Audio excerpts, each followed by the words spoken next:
North India TV में आपका स्वागत है। इस वक्त हम आजमगढ़ में हैं और आजमगढ़ की सीट काफी हाई प्रोफाइल सीट मानी जाती है। काफी रोचक मुकाबला आजमगढ़ में है। हमेशा से यहाँ सपा, बसपा और भाजपा में वर्चस्व की जंग रही है। इस बीच आजमगढ़ से बसपा के लोकसभा के प्रत्याशी सबिहा अंसारी जी और उनके पति जो स्वयं चुनाव लड़ रहे हैं, वो हमारे साथ में है। आपका बहुत बहुत स्वागत है। मुझे बताइए कि आपका टिकट बदला गया और साहब को टिकट मिला, किसे देखते हैं आप?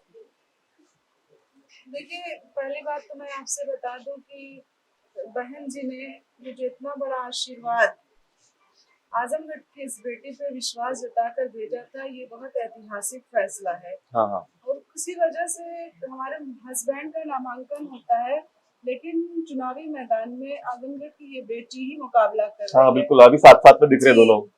और उसके साथ ही साथ ये उससे भी बड़ा ऐतिहासिक फैसला हो गया और महिला सशक्तिकरण की बेजोड़ मिसाल हो गई कि एक पति जो है पत्नी का नाम मसूद सबिहा अंसारी के नाम से चुनाव लड़ रहा है। हाँ। ये बहुत बड़ा महिला सशक्तिकरण का प्रमाण है और मैं बहन जी का बहुत आभार प्रकट करती हूँ कि उन्होंने इतना बड़ा ऐतिहासिक फैसला लिया।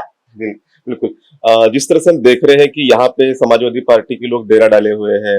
अखिलेश यादव जी की भी आज सभा है, डिम्पल यादव जी भी आ रही है, रामगोपाल यादव यहाँ पे बैठे हैं। ऐसे में इस चुनाव का इतना रोचक क्यों हुआ है? देखिए, बहुजन समाज पार्टी, हमारी नेता आदरणीय बहन जी ने हमेशा आजमगढ़ के इस लोकसभा सीट पे आजमगढ़ को ही पसंद किया, आजमगढ़ के ही लोगों को प्रत्याशी बनाने का काम किया। आप पिछला भी देख सकते हैं जी।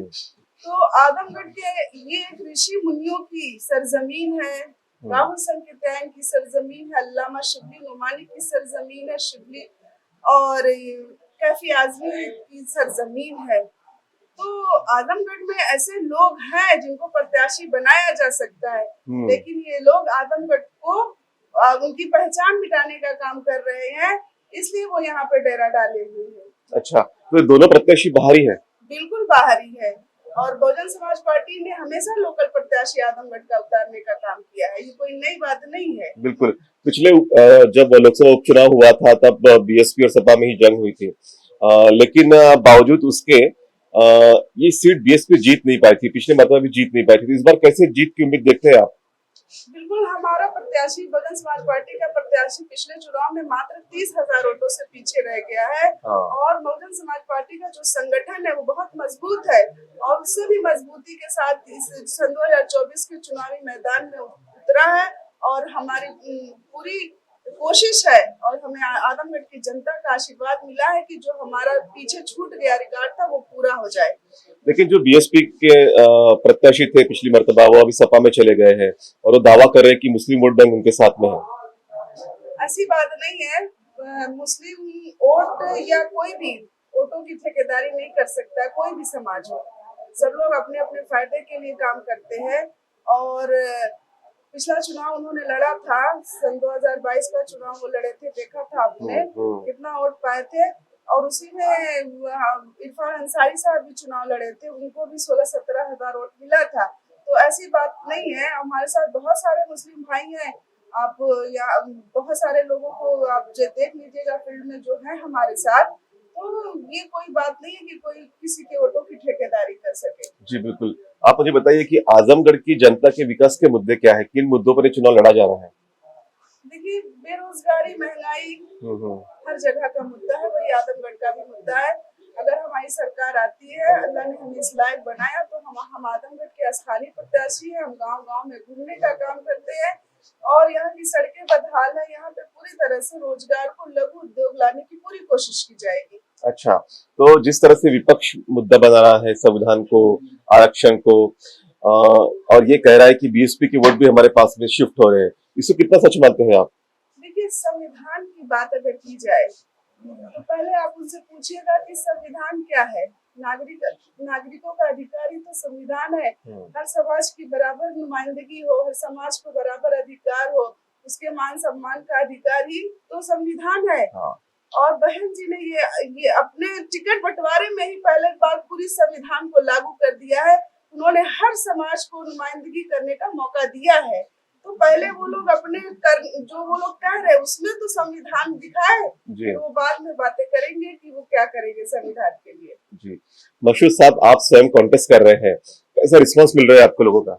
बहुत जबरदस्त रिस्पॉन्स मिल रहा है, लोगों में बहुत उत्साह है। हाँ। लोकल फॉर वोकल चल रहा है, अच्छा, लोकल फॉर वोकल ज्यादा इंपॉर्टेंट चल रहा है। बहुत जबरदस्त चल रहा है। अच्छा, लेकिन जो दोनों प्रत्याशी डेरा डाले हुए हैं उनके लिए काफी लोग प्रयास भी कर रहे हैं, ऐसे में आपकी जीत की संभावना कैसे देखते हैं आप? हम तो 100% जीत रहे हैं। अच्छा, और क्या समीकरण है जीत के आपके? अब जीत के समीकरण सिंपल है।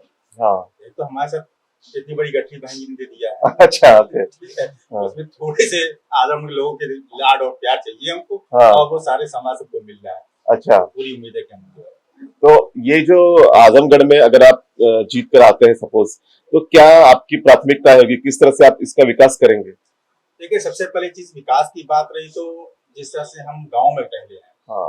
उस तरह से हमने देखा कि यहाँ की गलियां जो है बहुत और सड़कें हाँ, हाँ। खराब है। अच्छा। तो पहले तो हम उनको मेंटेन करेंगे, जो गांव के लोग शहर में आते हैं रोजगार पाने के लिए, हाँ। काम करने के लिए, हम्म। जो उनको 2 घंटा या 1.5 घंटा या 1 घंटा लगता है बाइक से आने में, वो 15 मिनट और आधे घंटे में उस रास्ते को तय कर दें, ताकि उनका समय बच सके और ज्यादा पैसा अपना अर्न कर सके, ओवर टाइम भी काम कर सके। दूसरी चीज ये कि जैसे हमारी मैडम ने बताया कि लघु उद्योग, लघु उद्योग की हमारी पूरी कोशिश रहेगी यहाँ पे हम लघु उद्योग लगाएं, ताकि अच्छा। लोग उससे ज्यादा स्थानीय लोग रोजगार पा सके, उनको आजमगढ़ छोड़ के बाहर जाना ना पड़े। अच्छा, एक सवाल ये भी उठ रहा है कि सबसे ज्यादा सीट बीएसपी ने मुस्लिम समाज को दिए हैं, सपा ने तो उससे भी कम दिए हैं, कांग्रेस के पास तो कैंडिडेट ही नहीं थे। ऐसे में समाज का वोट शिफ्ट होगा या नहीं होगा, क्योंकि कई सवाल इस पे लगाए जा रहे हैं, कई कयास लगाए जा रहे हैं। बहुजन समाज पार्टी ने मुसलमानों की नुमाइंदगी करने के लिए उनको भी टिकट दिया है। आपके देख लीजिए, चौहान बिरादरी के भाइयों को भी, चौहान समाज के भी लोगों को 5 टिकट दिया है, राजभर को भी दिया है, यादव समाज को भी दिया है। उनका मानना था कि हम दलों से गठबंधन ना करके, हमारी नेता आदरणीय बहन जी का मानना था कि हम दलों से गठबंधन ना करके हम सीधे जनता के दिलों से गठबंधन करेंगे।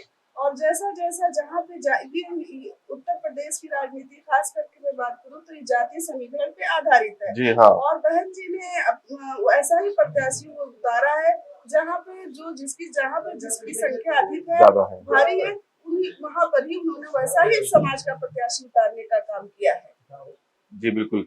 तो ये थे सबिया अंसारी जी और मशहूद अंसारी जी, जिन्होंने कहा कि यहाँ पे लोकल फॉर वोकल चल रहा है, मतलब ये स्वयं लोकल कैंडिडेट्स है, बाकी दोनों कैंडिडेट्स बाहर से आए हुए हैं, और बहुत अच्छी तरीके से उन्होंने समझा है कि किस तरह से इस सीट को चुनाव जीतने जा रहे हैं, और यहाँ पे मुकाबला जो है उनके पक्ष में अधिकतर है। आवाज इंडिया टीवी के लिए मैं अमन कामले, धर्मपाल माटे के साथ।